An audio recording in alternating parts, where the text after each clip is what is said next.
Welcome back in fans. स्वागत है आप सभी का ब्लीच के एक और नए पार्ट में। अगर आप लोगों ने अभी तक इसके पिछले पार्ट को नहीं देखा है तो उसका लिंक आपको डिस्क्रिप्शन बॉक्स में मिल जाएगा, तो याद से उसे देख लेना, नहीं तो ये पार्ट कुछ भी समझ में नहीं आएगा।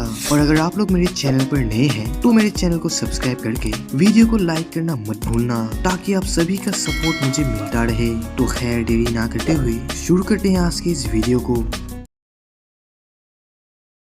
तो जैसे कि पिछले पार्ट में हमने देखा था कि व्हाइट की मार खा के इचिगो मरने की हालत पर पहुंच चुका था, लेकिन इचिगो जैसे तैसे अपने बॉडी पर कंट्रोल लाता है, जो देखकर खुद व्हाइट भी हैरान था। और जैसे ही इचिगो अपने बॉडी से जानपट्टू को निकालता है तो तभी अचानक से वो फिर से एक और इल्यूजन में पहुंच जाता है, जहां उसके सामने मॉन्स्टर केनपाची खड़ा था। ऑब्वियसली अब केनपाची इचिगो से लड़ने के मूड पर था, और इस तरफ रियल वर्ल्ड में लव होलो इचिगो का सामना कर रहा था, और इचिगो जो कि अब 90% होलो बन चुका है। और इस तरफ बैरियर के बाहर लीसा बहुत परेशान थी, क्योंकि अब उनके पास सिर्फ 44 सेकेंड्स का टाइम है, और उनके गैंग के बाकी मेंबर्स होलो इचिगो के साथ लड़ चुके हैं। और अगर इचिगो इस 44 सेकेंड में वापस नहीं आया तो उन सभी को मिलकर इचिगो को मजबूरन मारना होगा। और इस तरफ इनर वर्ल्ड में इचिगो केनपाची से लड़ते हुए उसे समझाने की कोशिश करता है कि उनकी लड़ाई तो पहले ही खत्म हो चुकी है, तो वो दोनों बेकार की लड़ाई क्यों लड़ रहे हैं। लेकिन केनपाची उसे कहता है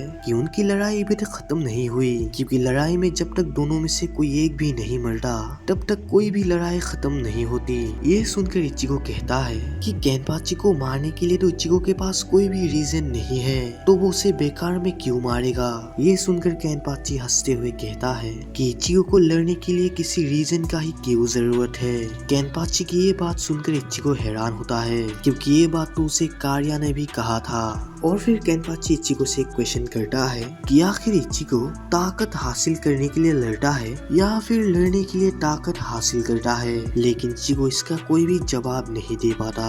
तो फिर केनपाची उसे समझाता है कि ताकतवरों का काम ही होता है लड़ना, आखिर उनका जन्म भी इसलिए हुआ है, लड़ाई ही उनके जिंदगी का असली मकसद है, क्योंकि ताकत पाने के लिए लड़ाई के सिवा और कोई भी रास्ता नहीं है। अगर इचिगो ताकतवर बनना चाहता है तो उसे अपनी तलवार उठानी ही होगी और अपने दुश्मन को मौत के घाट उतारना ही होगा, क्योंकि लड़ाई ही एक ऐसा रास्ता है जिससे असली ताकत हासिल होती है। और तभी अचानक से ये इल्यूजन टूट जाता है, और केनपाची की बातों से इचिगो फुल्ली मोटिवेट हो चुका था, जो सीधे अपने जानपट्टू को पकड़ के व्हाइट के ऊपर अटैक करने के लिए तेजी से बढ़ता है। और रियल वर्ल्ड में होलो इचिगो अपने पावरफुल अटैक सीरो को लव के अगेंस्ट इस्तेमाल करने वाला था, जो देखकर लीसा लव को तुरंत बैरियर के अंदर से निकलने को बोलती है, क्योंकि ये अटैक इतना ज्यादा पावरफुल था कि अगर लव अपने होलो फॉर्म में आ भी जाए तो इस अटैक से नहीं बच पाएगा, जो जानकर इन सब की फट रही थी।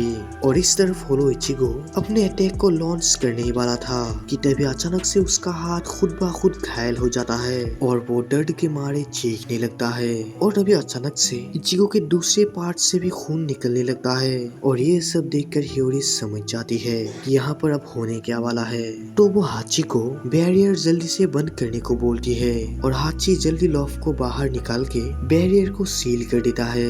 और इस तरफ होलो इचिगो दर्द के मारे बहुत ही जोर से चीख रहा था, क्योंकि इनर वर्ल्ड में इचिगो ने व्हाइट के अंदर अपनी जानपट्टू घुसा दी थी, जिसका असर रियल वर्ल्ड में होलो इचिगो पर हो रहा है। और व्हाइट के अंदर इचिगो की जानपट्टू घुसा देने से व्हाइट टोटली ब्लैक कलर में बदलने लगता है और धीरे धीरे गायब होने लगता है। लेकिन जाने से पहले व्हाइट इचिगो को चेतावनी देके जाता है कि अब तो इस लड़ाई में इचिगो जीत गया, और अभी के लिए इस दुनिया का राजा इचिगो बन चुका है। लेकिन व्हाइट बाजी पलट भी सकता है, और एक दिन ऐसा भी आएगा जब इस दुनिया का राजा व्हाइट होगा, और अगर उसने व्हाइट को जरा सा भी चांस दे दिया तो व्हाइट उसके बॉडी पर फिर से कंट्रोल ले लेगा और इचिगो को मौत के घाट उतार देगा। लेकिन तब तक इचिगो जितना चाहे व्हाइट के पावर्स को इस्तेमाल कर सकता है। लेकिन अगर बदकिस्मती से दोबारा उनकी मुलाकात हुई तो इचिगो का बचना तो नामुमकिन होगा, और वो ये बोलकर यहाँ से गायब हो जाता है। और इचिगो भी व्हाइट की बात सुनकर सीरियस सीरियस हो जाता है। और इस तरफ रियल वर्ल्ड में इचिगो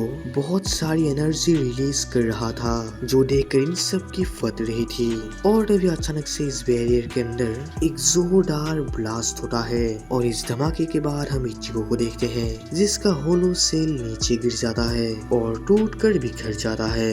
और इसके बाद इचिगो भी कमजोरी की वजह से नीचे गिर जाता है और हिराको ये देखकर बहुत खुश था कि आखिर इचिगो ने अपने होलो फॉर्म पर कंट्रोल पा ही लिया।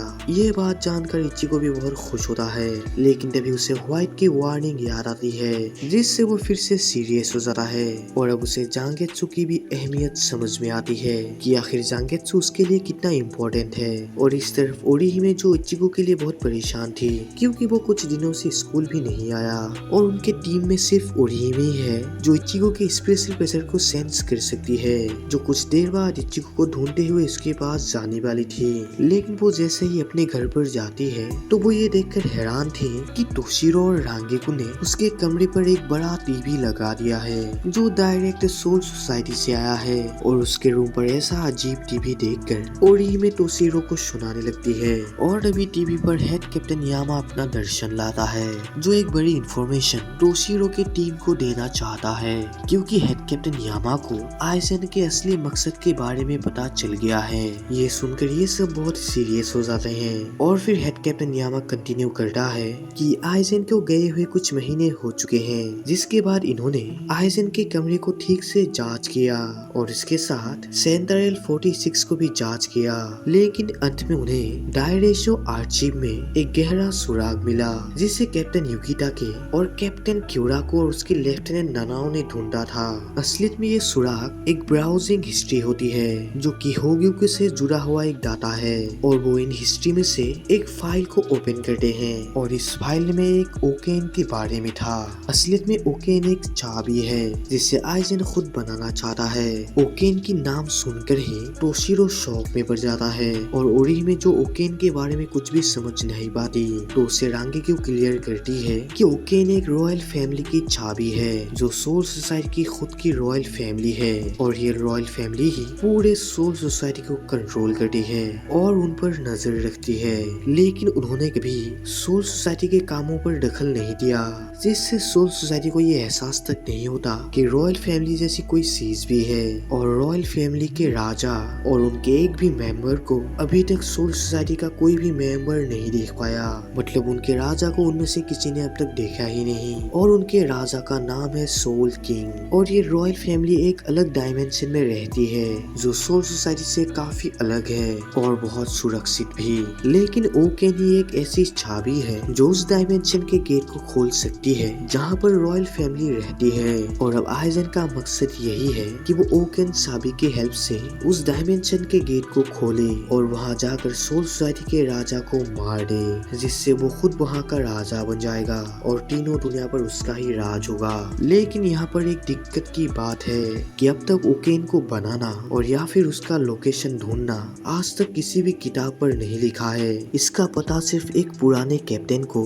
लाइफ में एक बार मुंह से बताया जाता है जिसे याद रखना भी मुश्किल होता है। लेकिन आइजेन ने ओकेन की डाटा को बहुत ही बारीकी से इकट्ठा किया और उसे एक डॉक्यूमेंट में जमा कर दिया और उस डॉक्यूमेंट में ओकेन को बनाने का तरीका लिखा हुआ है जिसे दी ओकेन कोडेक्स कहा जाता है। और इस ओकेन चाबी को बनाने के लिए पूरे 1 लाख आत्मा और एक एनराइज स्पिरिट जोन की जरूरत होती है। और एक एनराइज स्पिरिट जोन सिर्फ इंसानी दुनिया में ही है क्योंकि इंसानी दुनिया ही एक ऐसी जगह है जहाँ पर इंसानों की संख्या हर वक्त बढ़ती रहती है। तो ये सुनकर क्यूराको नानाओ को उस एनराइज जोन का पता लगाने को बोलता है और नानाओ जैसे ही इस लोकेशन का पता लगाती है तो वो ये देखकर शौक जाती है कि वो एनराइज लोकेशन और कोई नहीं बल्कि काराकुरा टाउन है। और काराकुरा टाउन का नाम सुनकर ओरिहिमे बहुत ही ज्यादा परेशानी में आ जाती है क्योंकि काराकुरा टाउन उसका खुद का टाउन है जहाँ पर वो सब रहते हैं। और फिर बुद्धा यामा कंटिन्यू करता है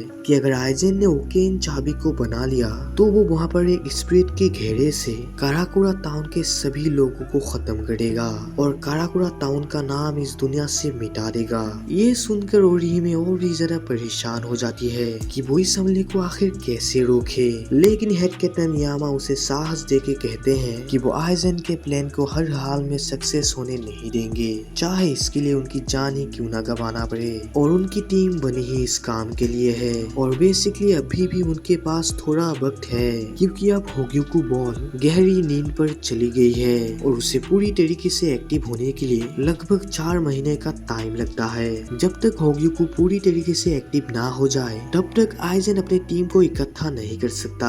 और जब होग्युकू बॉल एक्टिव हो जाएगी तब इंसानी दुनिया में सर्दियों का महीना होगा। और सर्दियों का महीना आने से पहले ही ओरिहिमे और उसके टीम को तैयार होना होगा और खुद को ताकतवर बनाना होगा।